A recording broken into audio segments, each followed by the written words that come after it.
दोस्तों, बहुत समय पहले की बात है। एक राज्य में एक ठग रहता था, पर कहीं उसे ठगी करने का अवसर ही नहीं मिल रहा था। वह बहुत समय से फुर्सत में बैठा विचार कर रहा था।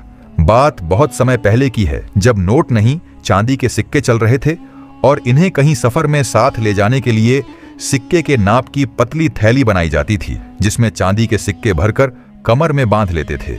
उसको टांची कहते थे। तो ठग ने मिट्टी के खपरे तोड़कर सिक्के के आकार में घिसकर टांची में भर लिए थे और दोनों ओर किनारों पर 2-4 चांदी के सिक्के लगा लिए। खाना पीना खाकर वह राहगीरों को ठगने के लिए निकल पड़ा। पूरा दिन घूमते रहे, पर उसे ठगने के लिए जब कोई नहीं मिला तो वो थककर एक वृक्ष की छाया में बैठ गया। सामने से एक राहगीर सिर पर एक मिट्टी का घड़ा रखे हुए आ रहा था। उस वृक्ष के नीचे दूसरे यात्री को देखकर वह भी सुस्ताने के लिए बैठ गया।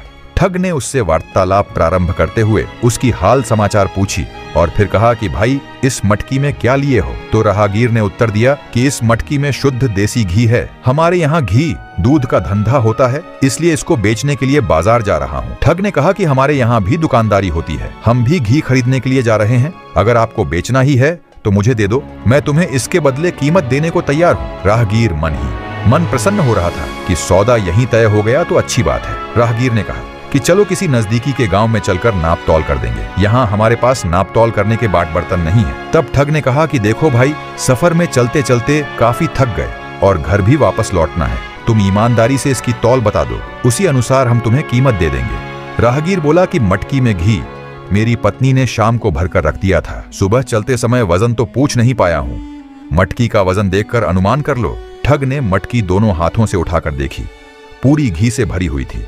वजन का अंदाजा लगाया, देसी घी की महक देखी, उंगली पर लेकर अंगूठे से मलकर नाक से लगाया। देसी घी की खुशबू महक रही थी। वह मन ही मन प्रसन्न हो रहा था। ठग ने कहा कि सौदा पक्का है, अब अपने रुपए गिन लो। और कमर से उसने टांची खोली। फिर इधर उधर जंगल झाड़ियों की ओर झांककर बोला, ले भाई, शीघ्रता से रुपया सावधानी से गिन ले, कहीं चोर डाकू आ गए तो सब लूट ले जाएंगे। घी वाले ने कहा, यह बात तो सही है, ऐसा करते हैं कि नफा नुकसान भगवान भरोसे छोड़, तुम अपनी टांची मुझे दे दो और घी की मटकी ले जाओ।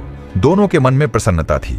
अब सूर्यास्त भी होने जा रहा था, सो ठग ने टांची उसे दे दी। घी वाले ने टांची का मुंह खोला, दोनों ओर से देखा, चांदी के सिक्के थे। वह निश्चित हो गया और टांची अपनी कमर में बांध ली। दोनों ने राम राम दुआ सलाम किया और शीघ्रता से अपने घरों की ओर चल दिए। दोनों लोग अपने सौदे से अति प्रसन्न थे। घर पहुंचकर उसने मटकी रख दी और दूसरे ने टांची खोलकर रख दी। शाम को भोजन के पश्चात दोनों ने अपनी घरवालियों को खुशी खुशी सौदा पटने की बात सुनाई और कहा कि कल देखेंगे।